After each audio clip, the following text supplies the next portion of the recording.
So is that why your nickname was General Butt Naked? Yes, because I was naked, because I fought naked. A lot of people would drink or do drugs before fighting? Yeah, most of my boys, Yeah. then we drain the blood from the innocent child and drink it before going to battle. So you kill the child Yes. and then drink the blood? Yeah. I left it up on the chopper. I'm gonna eat it. Lieutenant General, hot. Make sure you eat it. So what kind of war is this? Gorilla? World War II. It's World War III.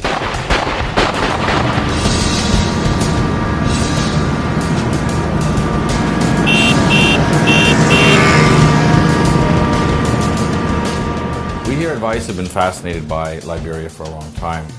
It's America's first and only foray into quasi-colonialism in Africa. It started as a Back to Africa movement for freed slaves. In fact, the Constitution was written in Washington, and Monrovia, the capital city of Liberia, is actually named after President Monroe, and it became a state in the 1840s. So the freed slaves go back to Africa and promptly enslave the native Africans based on the plantation method they had learned in the US, which lasts for about 140 years until Samuel K. Doe, the first native African-born Liberian, was elected. But this doesn't last very long. Why? Because an American-educated, and some would say American-backed, rebel leader named Charles Taylor and his buddy Prince Johnson came from America and overthrew him. We are not a military group here. I'm not a soldier. What we seek to do is to destroy these military dictatorships around Africa. And that's that Charles Taylor virus. If the civilians can throw out the army, wow, we are in trouble. Well, I love it. We will fight to the last man. I will get weapons from wherever I have to get it. If the Pentagon's got some, please give me some. Despite reports that the government wants talks with the rebels, the violence goes on. The government and people of this country assure you that the armed forces will protect them and that the rebel will soon be eliminated. Rebel forces stormed into the center of the capital today. They are now less than a mile from the executive mansion where President Samuel Doe has barricaded himself with about 500 soldiers. In fact, Prince Johnson, who got to Doe before his buddy Charles, ended up torturing him, cutting him up, and is rumored to have eaten him while filming the whole thing.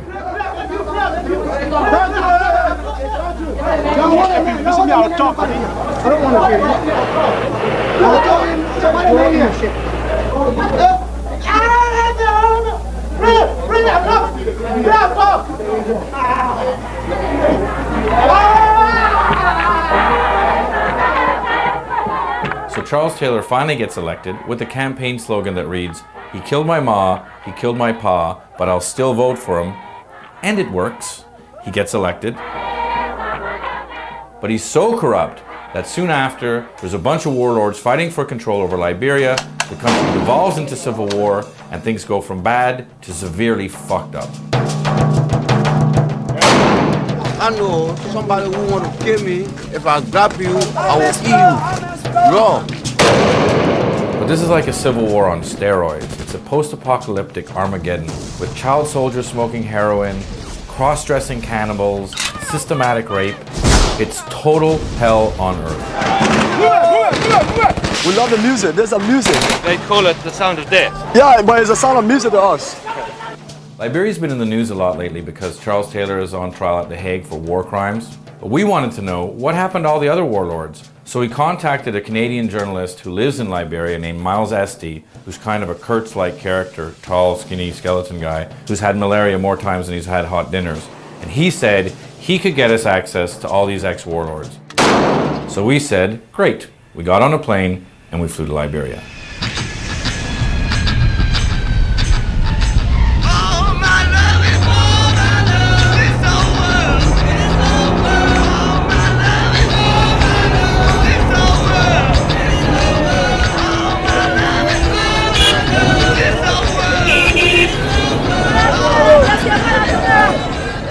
When you first get to Monrovia, the first thing you think is, it's really hot. It's really hot, it's really poor, and it's totally chaotic. In fact, when we went to pick up Miles, he had just gotten out of the hospital with malaria. He gets in the car and he says, "Are you ready to go? We're going to Baboon Town in the red light district to meet our first general, General bin Laden.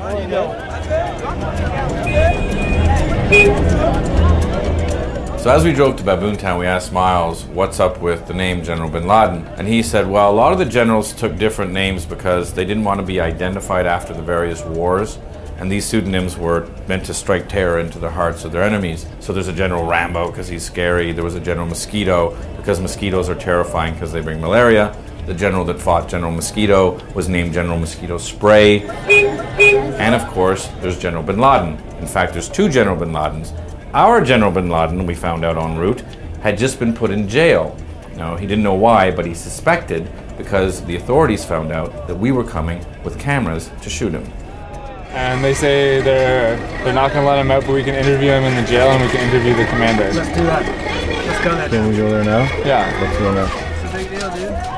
So the minute we arrive in Baboon Town, our car is surrounded by a bunch of sketchy dudes. So when Miles came back and said we could interview bin Laden in the police station, I was like, yeah, let's get out of here and get in there really quick.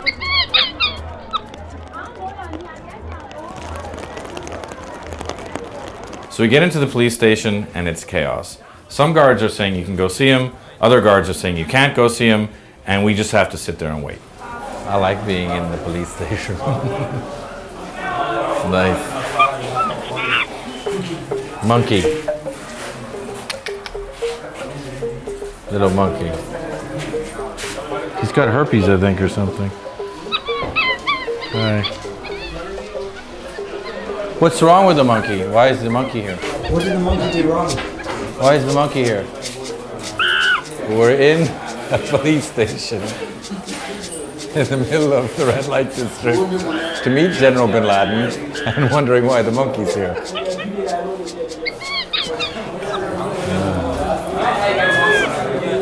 And eventually, after sitting there for a while, we realized, oh, we've got to grease some palms. So we gave them some money, and bang, we were back into the jail, and we could talk to bin Laden. Hey, bin Laden. Yeah. How are you? My friend Shane. Shane. Bempsey, yeah. Nice to meet you. We're gonna try to get you out of here now, and then we can go back. We can go back and establish the program. Very next. Okay. That will be fun. All right. We're gonna do it right now. Now. Okay. God bless you. To get him out, what do we have to do? You know what you did? Yeah, I know what he did. Just we're talking about to get him out. What do we have to do? Yeah, when you pay that money, or you To who? What do you mean?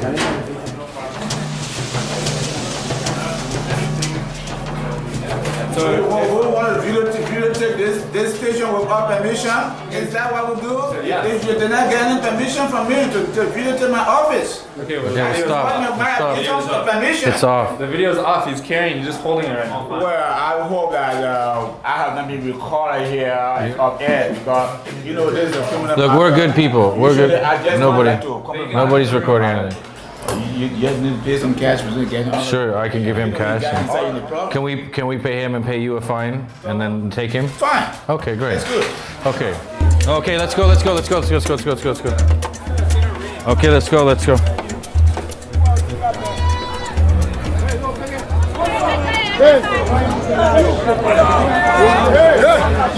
We went in there. I don't know, we're being followed by the police right now. Yeah, we might have to change tapes or do something because what we do is we shoot cards, and if they come, we can give them the tape. There's nothing on the tape. You can have a blank tape in there? Yeah, we do right now. We should just get out of here. No, now go to the warehouse. I go to my warehouse. No, Don't worry. All they're picking there. No, I'm going to take my tip. Yeah. Everyone, yeah, our boss man. Okay. Don't worry on that. Photograph what you want to do here. Okay. This is my compound. You are free. Okay. No police come here to do anything. You a man is step on nobody pass. Yeah? Our trip is getting progressively heavier. We will go on top of the building. Yeah, that'll be good. We go on top of the building. Okay.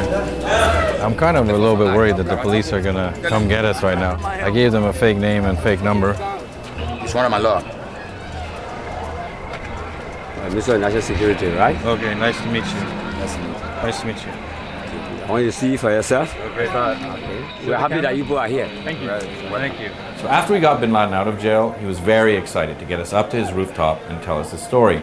And according to him, the ex-generals, who are now the community leaders, are the only ones doing anything to help the people. So maybe you could explain a little bit about, so first of all, you became known as bin Laden during the war. During the war. And then after the war, now you're sort of trying to help people by carpentry and by karate. Karate. After the war, I see some friends going astray. Yeah. You know, so long hours a general, I'm gonna make sure I bring them together. Yeah. So I do both carpentry and masonry. Yeah. And I got men that are in my workshop, we do carpentry work, and I got the field, we do martial art. Yeah. Yeah. Do you get any money here? We do our own collection sometimes before we can have rehearsal. No, but the UN or the government doesn't give you any money. Nothing. The government does not give me no support. Nothing. The UN does not give me support. It's the first time meeting you people, Yeah. calling me and getting information from me. We only need the government attention to And our program. is this area? This is red light here. It's a red light Gorbachev. Yeah. This is red And light. is there a lot of crime in red light? Yeah, it's wet time. This is red light. Red light. Now it seems like everyone hanging around knows how we got him out and for how much, and that has gotten around. And it's a hot topic of conversation. I don't think Shane knows that, so he's nice and calm on screen. But keeping the stress level a bit higher than usual. Look at Liberia. Look at Liberia. We can build a place. We don't expect this older country that was born on a Christian principle. People should be in government office with blood under their hand. Let them open their mind and their heart to the country. Why should Mama Liberia sing in poverty? So Miles comes over, stops the interview, and says, "We have to get the fuck out of here now." And Bin Laden looks down and he goes, "Yeah, those aren't my guys. You guys should really go." So Bin Laden gave us an escort, and a couple of his guys got us through the crowd to the car, and we got the fuck out of there. Okay, let's go. Let's go. Holy fucking shit. But that was out of hand. We gotta get out of here. There was some heavy duty vibes there, boy. So after meeting and being freaked out by General Bin Laden, we wanted to see what the UN and government were doing to rebuild Liberia. So we met a local journalist named Nagbe, and we asked him, and he said, "You want to see what the government and UN are doing? I'll take you to West Point."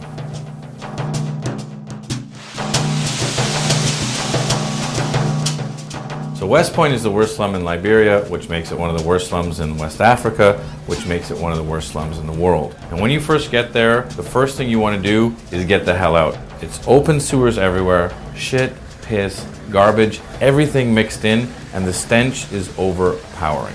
Man, this is West Point. People live here like this for years, man. It's more or less a microcosm of the city. Virtually all the major tribes living in Liberia live in the West Point. Now, West Point happens to be one of the most devastated part of the world because the people here don't have toilets, and because they have no toilets, they use the beach.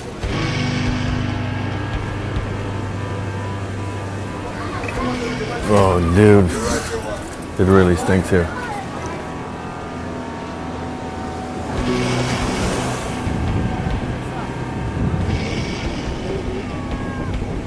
They're not taking care of the community, you know. But I mean, one of the first basic rules is don't shit where you eat. That's it. That's but the number one rule. Yeah, but the people violate that rule, obviously. But the government has to do something about that. Seriously, but they're not doing it. The commissioner himself sometimes go on the beach and squat and shit with the people.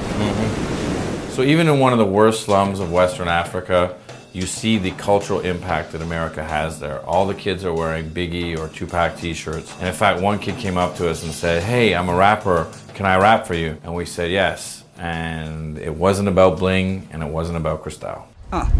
Is getting busy, drinking blood from the body. Slim is the first, death is the last. Believe it or not, it's easier to attack. Every woman need a man, every hands on the shoulder. Mother's Lauren was a born Liberian. She never had money, so she started sucking dick. A pretty young woman is another man's slave. Mother DeLauren had a paracord ace on her face. We step a signal killing boys. We step a signal killing girls. Yeah, we step a signal killing neighbor. Yeah, we step a signal killing everybody. And is there a lot of malaria in here? Lot. Needless to say, in West Point, health conditions are foul. Diseases everywhere. Malaria, infections, and AIDS are rampant. Maman m'a pas dame, so I decided to come to school. No hair. these electronic shops. Yeah. It are just cover up. Cover up for heroin. For heroin. Wow. It's a big business. We heard stories that during the war, the rebels would go out in boats with diamonds and trade the diamonds for weapons and cocaine, and it was a lot of Colombians and Mexicans. It did happen here. We find it interesting because cocaine and heroin are very expensive drugs. Yeah. So we were surprised to find heroin here. Usually in poorer countries, there's speed or meth or like things you can make. I feel all time Why is coming that? here. The Nigerians. Nigerians bring it.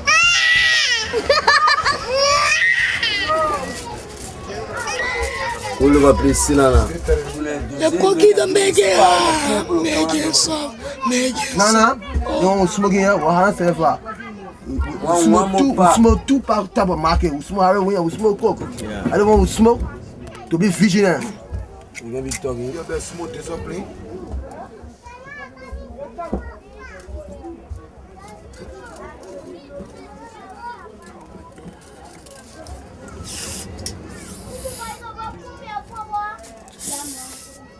T'es dans, non mais le mari sport. Let's quoi hier? T'as les filles où même? Bibela wo ma rep. Ou do anything to smoke. Kya bibela wo me rep. Kevin give me a call. See you away. Si o kami ma kwa si o la pa no po wa chon atati o mo a pone kondo a te o bena. Tu te on fait et on est Man, how our plus that we see doing this is hard. We call it one nothing. It's nothing. The man is nothing. Not call nothing. If you smoke the heroin our plus, you won't sleep, but you don't sleep. So which is nothing now. You want to smoke cookie now? Yeah. No, I want cookie to calm down now. Yeah, we don't want fry now. Look, you remember that? Behind these areas are small shops that are used as brothels. And you can pay between $50 to $75 to $100. Liberian dollars? Liberian dollars. So how much is that? Less than $1. So because of the poverty, a lot of women have to become prostitutes. Yes. Or we like to use the term sex worker. Sex worker. We can go this way. I have no money, I just sell straight to get money. Almost such a way to feed them. If one or two, when we got a part die in the war. $50, $30, $20 the fuck just to eat something. I'm a homosexual where I can say I can eat raka insect, I can eat mango, and you know, cast more. Well, we can take the corner, we'll show you the brothel we're going to go to tonight. Yeah. But we're not going to do anything else. You can just show pass through, all right? No small child. So now we're in a brothel. We're going to come back tonight. It's not open right now. Condoms here. We got some stains here, some blood here. and shit. Not very clean. Towel used for wiping. This is pretty good. How do we get out of here? Yeah, this way.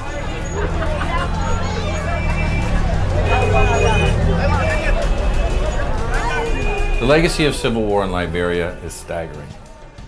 It's the fourth poorest country in the world. 50% of the country is illiterate. 70% of the female population has been raped. 80% of the population is unemployed. And a large percentage of the population has eaten human flesh. Till the real meat. Every taste you like to eat it every day. You want to see some peace? It happens a whole lot. Even in Liberia now, whenever you see there are bodies found somewhere or maybe drowned in the river, genital parts are taken off. Some legend have it that the female genital is preparing a way where the man can put it in his wallet and carry it around and use it as a source of power, you know. And some people believe that when they do these things, they have power over their colleagues, you know. Now, one of the warlords responsible for these atrocities, who fought in all three civil wars, is a guy named General Rambo, who we picked up at a market, and he said, "I'll talk to you if you take me to the old headquarters of the rebel factions outside of town." Nice Billy. When did the hotel stop working? 1990, yeah. Because when of the war came. Yeah. And at that time, I was in the army as an AFS soldier, master sergeant. Oh, those days, the place was so beautiful, so nice. Our country. country destroyed, beyond all reasonable doubt, there is not easy way to fix it. Everybody's trying to run. Bodies were laying all over the city. Yeah. So overnight they go and do their butchery, boil and cook. They have some of the human parts in the waiter they carry around and sell. Yeah. Yes, it happened. Many people were not normal because the rebel leaders those times used to send drugs. The cocaine, the bubbles, the 2G, the marijuana and other things. So they do things wrong because of the drugs that they take. So you were one of the ones that came in to take out Taylor? Yes. And then at one point the American government came to try to get you to go to Iraq. Yes, the people send people here because you know Liberia, let's say back days we used to call small America. Yeah. And all our training that we took is on America. Yeah. Strictly America. America. So we know ourselves as a reserve soldier of America. So then there America have problem. We're supposed to be second in motion to help. Yeah. And so when there was Iraq, it was like, okay, let's go, we can help. Fine. Yeah, so what happened? The government denied us from going. The government wouldn't let you go? Yeah, they disbarred our whole process. Do you think it's a problem that you have all these ex-combatants who grew up fighting, you fought in 3 wars, Yeah. they have no money, they have no job, and isn't that a problem? It's a big problem because where you have mostly the youth that had the muscles that can cause trouble anytime Yeah. are not certified, then that means bad things happen. Yeah. But things are not okay. Anything can happen, anything can blow over anytime. The problem here, we don't come out to talk too much. Showcase that bad things are in the land. So therefore, the country should be free all around. Yeah. So I will go to every hole to do session. We went in this lofa jungle for 1 month. We went met people with muscle. They said they can launch the elephant with RPG. So they're still there with the guns? Yeah, they stay there with the guns. Yeah. The war is hot. So if the rebel forces wanted, they could take over tomorrow? In less than 2-3 hours. 2-3 hours? Sure. Wow. I'm an ambassador of war. Right. So if I see firing coming, that will not be part of it. I will be part. Because I can't look at no one kill me like that. Me, I'm a straight soldier, babe. And I love to be soldier until I die. And do you think there's a possibility of that happening? Yes. When Yeah. UN is not here, the possibility that it can happen. Yeah. Yes. So what Rambo is saying is, there's still plenty of guns in Liberia, and him, or someone like him, can take over Monrovia in 2 hours if the UN leaves. And the UN is scheduled to leave next year. And as we said our goodbyes to Rambo, we told him we were going back to West Point. That place, West Point, is dangerous. Yeah? Very dangerous. You're very lucky that you get out. They didn't carry the camera. You can still see the violence in them. No law and order in rebel activity. Cannibalism, chaos, killing, rape, everything. Everything.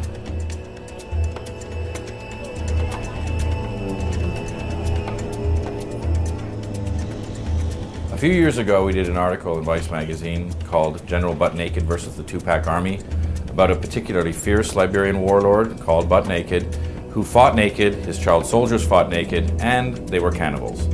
So we asked Rambo if he knew him by chance, and he said, in fact, we're from the same tribe, I know him well. And he promised to set up an interview while we did our follow-up in the brothels of West Point.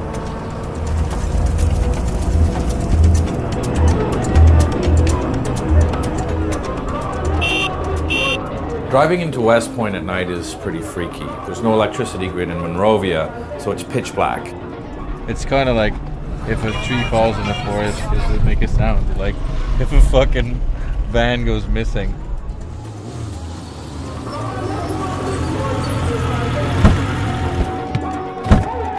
Hit it on the wall, hit it on the wall.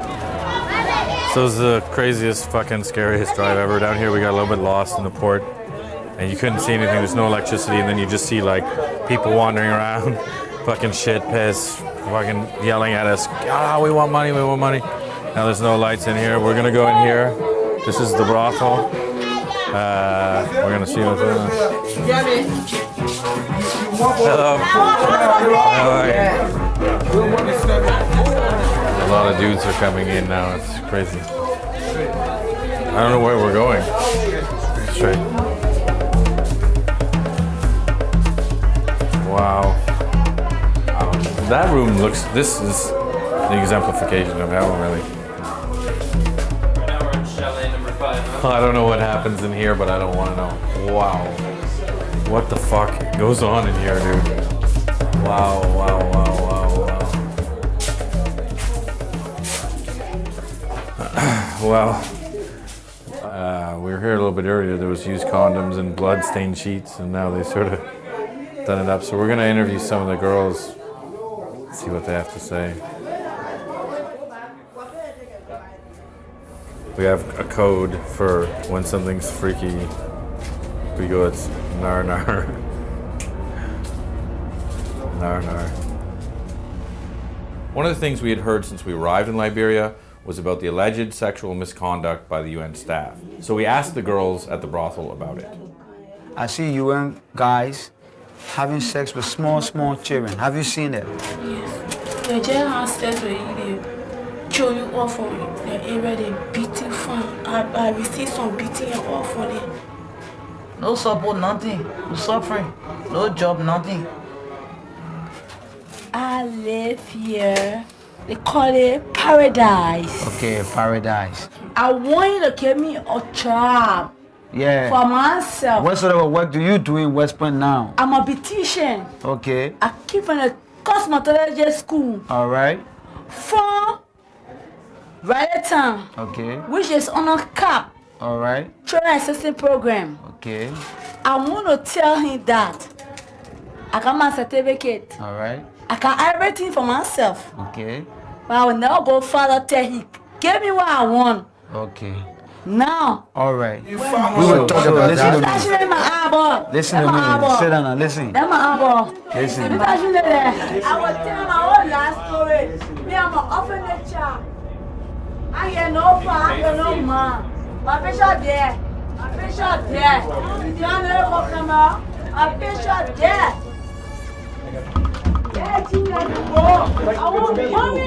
As soon as the girl started screaming, a bunch of heads popped into the room. And then when she started screaming about money, everyone was going, money, money, money, where's the money? And at that point, Nagbe said to us, you better get the hell out of here. So we sort of took off through the tangled alleyways and just tried to get back to the car. We're getting the fuck out of here right now. And when we got to the car, our driver, who was also supposed to be our security, was so freaked out that he peeled out, nearly hit a group of people that had surrounded the car. And if you hit a group of people down deep in West Point, that was it. It was a death sentence. They would have tore us apart. That was very fucking heavy. Dude. It's like, whenever I get into weird situations, I just try to envisage myself explaining it to my dad. So Dad, just to recap, worst slum in history, heroin, hookers, white fat men. He'd probably say, you're a stupid little fucker, you deserve to die. And to make things even freakier, as we're pulling out of West Point, Rambo texts Miles and says, not only does Butt Naked want to do the interview, but that he's waiting at our hotel for us. Yeah, now we're going back to Sanity to hang out with an ex-cannibal, multi-murderer, who's now staying in our hotel and decided not to leave. Because if we're there, he wants to hang out. Meanwhile, he knows I have tons of money, and he's on the run because people want to kill him. Should I just leave my door open, General? Do you want to come in?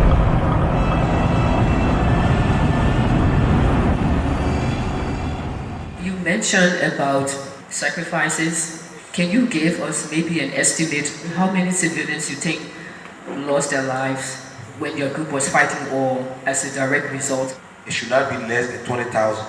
Now we are very nervous to meet General Butt Naked, and he's very nervous to meet us because he's had several assassination attempts against him, and he wants to meet us and vet us before he'll okay an interview. When we told him about our escape from West Point that night, he laughed and he seemed to ease up. And after that, he asked for a phone, he called Rambo, and it was on. Hey, Diko. Yeah. Blayo. What's up? Joshua Blai, Butt Naked. Jauli,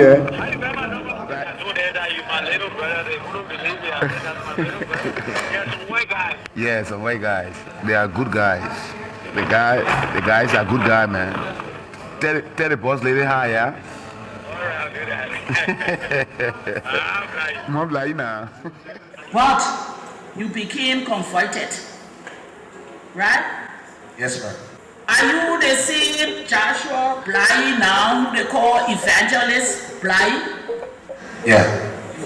We asked the general, now known as Joshua Blahi, why people were trying to kill him, and he told us that it was because he had been recently pardoned for his war crimes. And when we asked how he got pardoned, he told us it was his conversion to Christ and his becoming a man of God. Because when I got converted, it was a household news. Everybody in Liberia, General Bodnike got converted all over Africa. Because the first question people ask me, they say, Joshua, don't you think you decide to be Christian so that you can escape persecution? And I said, no. Because I could have gone back. I could have gone back. Several times I was attacked. And I told them, if anybody want to kill me, you only kill me because 2 years ago I fought you, or you don't like what I'm preaching. But I cannot go back to my vomit. I have left the war and wow, it was all over. So we talked with Joshua late into the night until he told us to get to bed because the next day he was going to show us his Liberia.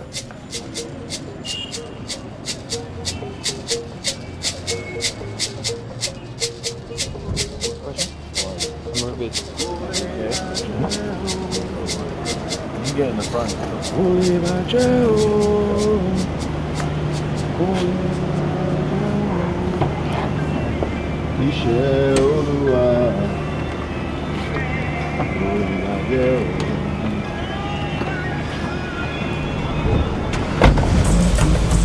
So in the morning, Joshua Blahi took us out, and the first stop was the area within Monrovia that he used to control during the war.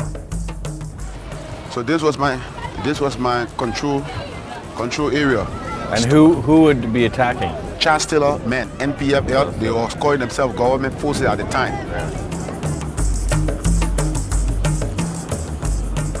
Right here, this is where I have my crutched chair. Yeah. I sat in the chair. My boys are all around singing. The elders bring an innocent child and we open the back of the child, thrust out the heart. Alive? Yes. And we cut it to pieces and distribute it to the boys. And what does that do? Just make them brave and charge them for the battle with the belief that bullet will not affect us or get them. This last thing was still on my hand when my boys went for water. Just before they got back, and I heard a voice behind me, my son, why are you slaving? But this was in my dialect. He said, Anju there, one. To look back, I saw this man in linen, white linen, but the light radiated through that man was so bright and brighter than the sun. And then I thought I was not a slave because he said, my son, why are you slaving?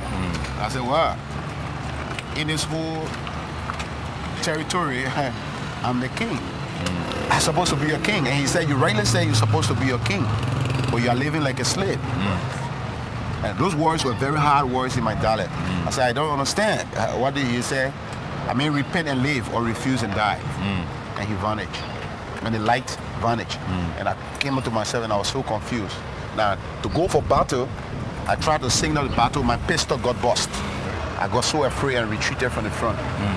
But I got afraid for the first time. The next stop was the place where there had been an assassination attempt on Joshua's life just the day before. This one is broken. The whole thing was there, tables were there breaking. He got back on the road. And he hit you and then ran? Yeah. Pick up the other guy and left. I heard a call. I heard a person. He's out now. Right. Then I look, and the person was on the phone. Yeah. So I'm like this going, and just looking, just to turn like this. I saw the car crossing. Yeah. The tire mark is there. Right. It left from there, cross here. So I went to leap over. You jumped over the car? Yeah, jump over the car. Yeah. Since I was not close to the car, to go over it, my shoulder was hit and the car pushed me back. And who do you think it was? Maybe one of the people who are hurt It's trying to revenge. Hurt a lot of people in the war. In the war. I hurt a lot of people. And I don't think I've had the opportunity to appeal to every one of them. Next, Joshua wanted to show us his mission in the country, where he was rehabilitating ex-child soldiers. There are some guys who are very brilliant. As you go in there, you will see them. Very brilliant, very intelligent young kids. But unfortunately, the war have affected them. I tell them violence is not the best way. It's an ancient strategy. And once violence as a seed be sown into a child, it's very hard for the child to come out of it. And are there a lot of people who fought during the war that can't get rid of the violence? It's very hard. It takes time to get rid of the violence. Yeah. How did you get rid of the violence? To be frank, it's not 100% gone. Yeah. I still have nightmares. I still have flashbacks. I wish I never took part in the war. Yeah. That's my mission. Okay.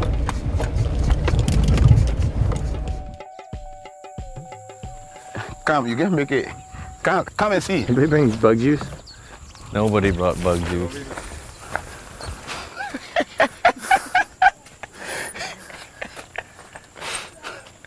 I would have taken you, but my back. No, it's okay. Well, I don't mind getting wet. It's safe. People drink this water. Yeah. About 1 million people in Africa die every year from malaria, and malaria thrives in swamps exactly like this. It's very sploochly on my moochly. Thanks. Good. Some worm's gonna go in my foot, and I'm gonna get a filthy little tumor. Hello.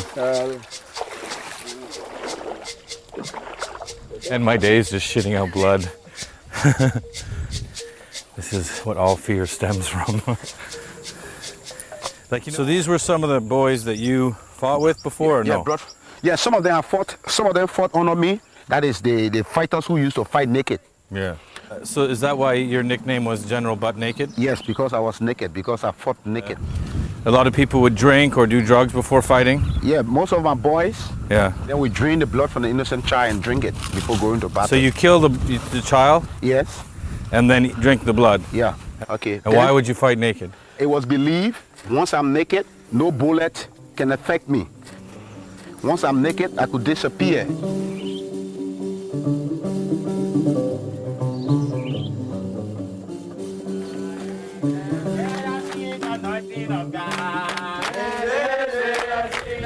And this is his mission that they're building. They're singing now.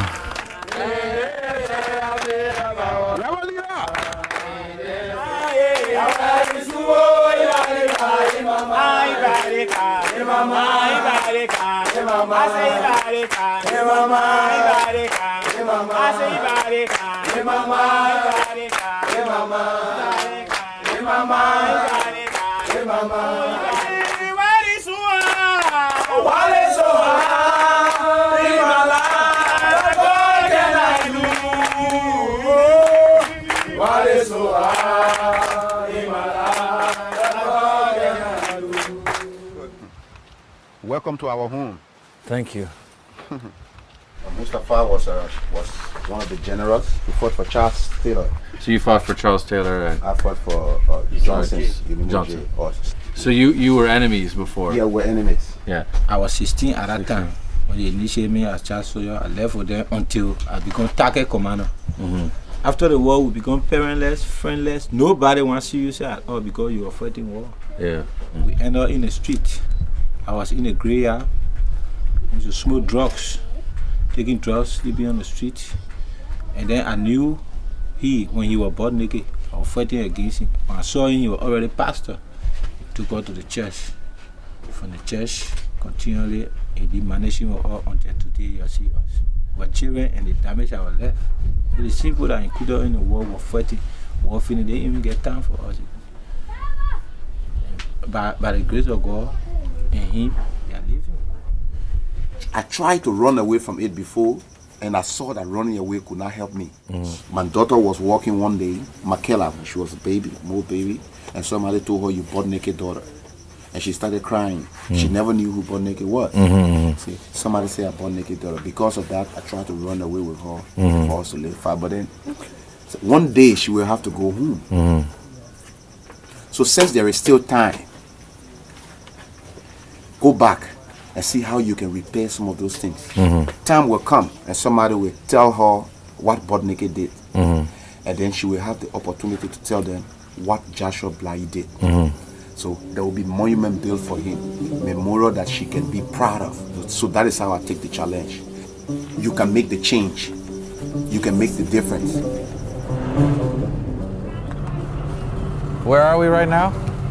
This is the Central Monrovia cemetery. Cemetery. After the war, the ex-combatants went into crime and they were looking for hideout. Nowhere for them to stay. So this is the cemetery where after the war, there was nowhere to live. So the people would come in, empty out the graves, and live in the graves. And maybe up to about 4,000 people lived in the graves. See, all these are empty. It's a very heavy vibe. Empty Yeah. graves everywhere.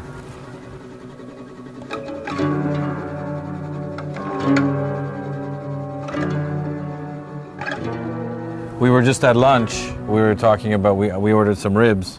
And you said, no, I don't like to eat flesh. And I said, why don't you like to eat flesh? And you told me the story about coming back from Nigeria. Could you tell us that story?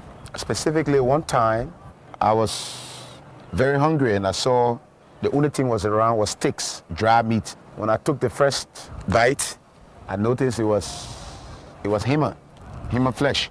Yeah. So I wash up the pepper to be very sure, wash up the pepper from it to get the taste.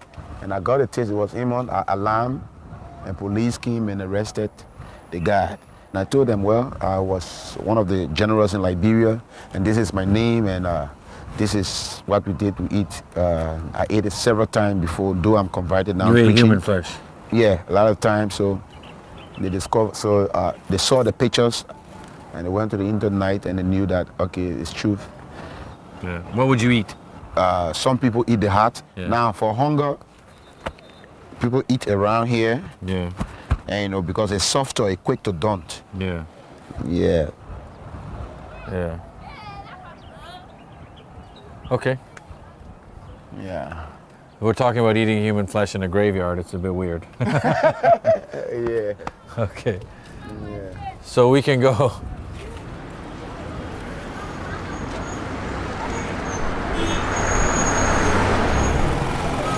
I want to eat some African stuff.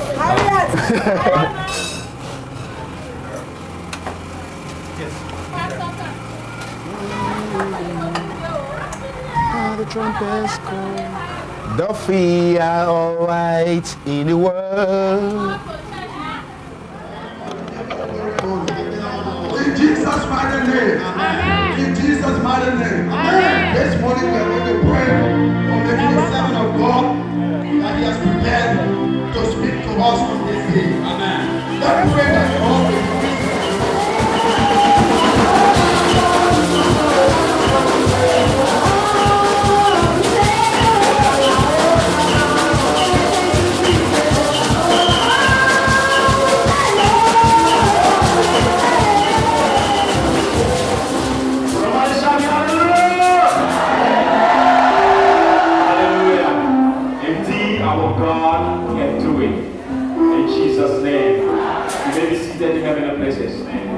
Today we are honored to have in our midst it usually takes time for people to recognize him because he was someone different when we saw him before. But the Bible says that when the light of God shines upon a man, amen, he's not what you think he was. Evangelist Joshua Bly, I want you to stand, put your hands together as we welcome him. If you come in quickly to meet us, hallelujah. All heard the name God making and whatever happened. But we thank God that he was the general of the devil, he had become general for God. I want to stretch the hand forth and let us pray that God's will will be deeply done upon his life. Raise your voice and let us pray. Father, we thank you. We bless you, O God, for what you have done Lord, we thank you. We thank you, oh God, for him. We thank you, oh God, that you order his steps. We thank you, oh God. Let it be done. In Jesus' name. In Jesus' mighty name. God bless you. Put your hands together for Jesus. Hallelujah. Hallelujah. God bless you. God bless you. The word of God say that you shall know the truth. I've been receiving some dangerous calls, but people have been threatening me. And why they try to kill me is what I want to make meaning about today. I am an old sinner. I was about the age of 11 and was initiated as a priest to my tribe. I did a lot of human sacrifices, killed a lot of innocent people. Now I know I was wrong, but thank God that extended his mercy to me through Jesus Christ. The Bible says in the book of Romans chapter 8 verse 28, he said all things, all single thing, not some things, but every single thing works together for good. But one thing I am sure of, I am convinced that I'm called by God's own purpose. And once you are called by God's purpose, the Bible says all things work together for good. You shall know the truth, and the truth shall set you free.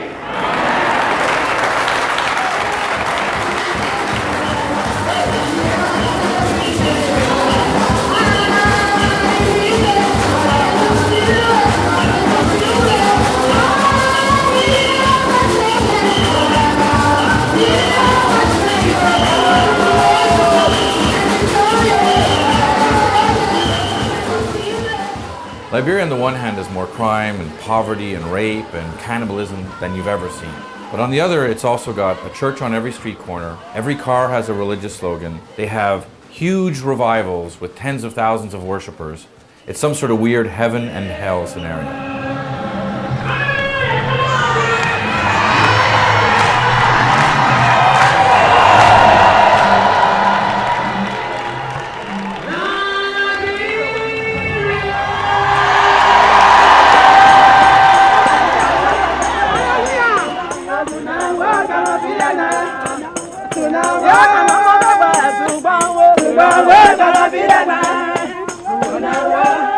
While hanging out with Joshua, I started to get a bit of Stockholm syndrome because he's charming, the churches are nice, there's not as much danger, and I started to like him.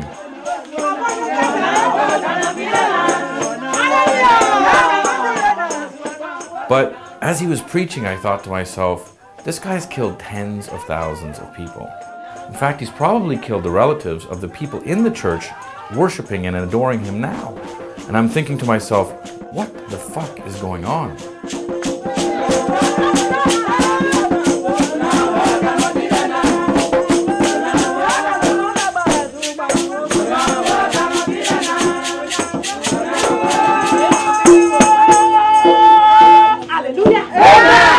This morning, I want to preach on the theme, effective generational transfer. Before that, I want to introduce one of my latest friends, Shane, and a group that have interest in coming to Liberia to go to some dead areas that people do not commonly go. And I thought they were not serious because there are some places that I go to evangelize, nobody want to go there with me. We reach to the water, to where my camp is. Most of the time, if a guest comes who are not used to Liberia, they're afraid of the swamp, so we have to tow them. And these guys refuse to be towed. They walk in the water with us yesterday. I was in a little doubt, but after a moment with them, I knew they were true friends. So I want to stick him in the corner this moment that he will say a few words, at least greet you.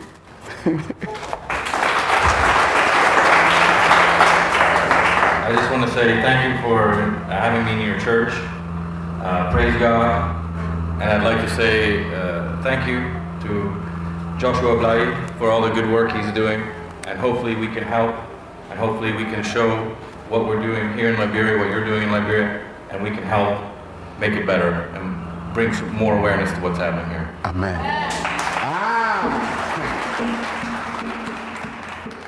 I have to admit that when Joshua handed me the mic, I had no idea what I was saying. At that point in the trip, I felt like I was on acid. Believe me, the word is changing. What are you teaching your children? The war have come, it have passed. You will soon be old. 30, 40 years from now, you will soon be old and you will pass. What are you leaving as a principle for your children to follow? What?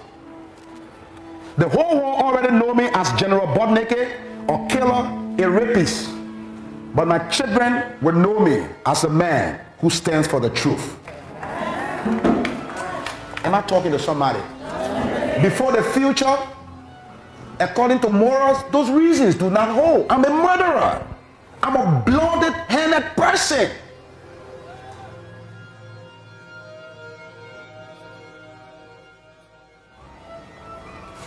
The world is changing. The mistakes of our fathers cause lesser harm to the mistake that we make to our children. That is, if we fail them, stand to your feet.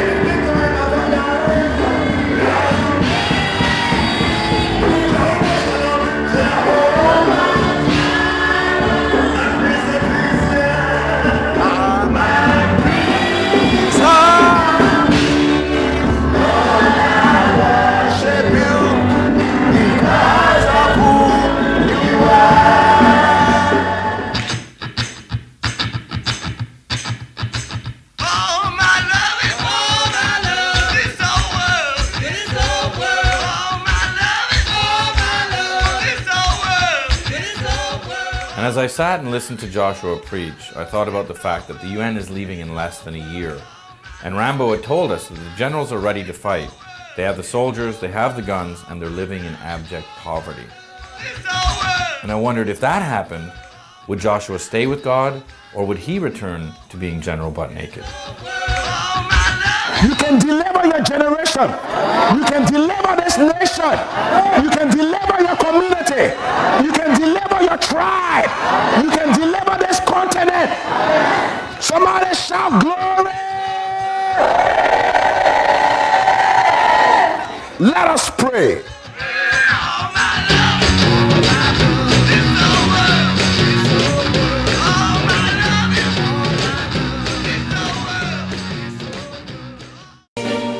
Yes, I've been living inside of you, but I guess it's time I set me free, and there's nothing that you can do. I hope you can see. I can't seem to keep people around me, cause I'm scared that they might know the truth all about me. Then they might doubt me, there's no other route. I wanted to shout, but it's too late now, cause I'm drowning. Got two-faced like I'm a clown, man. Life is too great, no, it's astounding. I'm in good shape, ma, but you know that I'm drowning like a cup in a cage. I can't cope with this hopelessness, though I try to be open and go with it, but I'm soaking in the pain like a rain never stop flowing in. As I'm floating in a glowing river through a golden gate, trying to motivate. Yeah, I do my fucking best, but there's two voices in my head, I just can't. I just fucking can't. Yes, I've been living inside of you, but I guess it's time I set me free, and there's nothing that you can do. I hope you can see. Yes, I've been living inside of you, but I guess it's time I set me free, and there's nothing that you can do. I hope you can see. Baby, what you looking like this? fine, trust me, just in time we get along. No, leave me alone. Why, yes, can you see that you are alone, big? We're now sitting in our own throne, big. We need nobody, can you see it through? But it's not you whom I should be listening to. Guess what, big? Nobody fucking needed you. No, ain't nobody fucking needed me. Yeah, they never needed us. Like when they nailed Jesus up, there's no fucking heaven, then they don't believe in us. But they my friend, I'm the only one that you can trust. Yeah, god damn it, you an idiot. Go online, be a slave for the media. And you forgot what your father said. Are you serious? Look at yourself, big. You fucking idiot. Cause I've been living inside of you hitting me. But I guess this time I set me free. Oh, I love this. I love There's nothing that you can do. But the guy is always nice. I know you can see. Can you see me, baby? There's no one else. Cause I've been living inside of you. You have to accept it. But I guess this time I set me free. And there's nothing that you can do. I know you can see.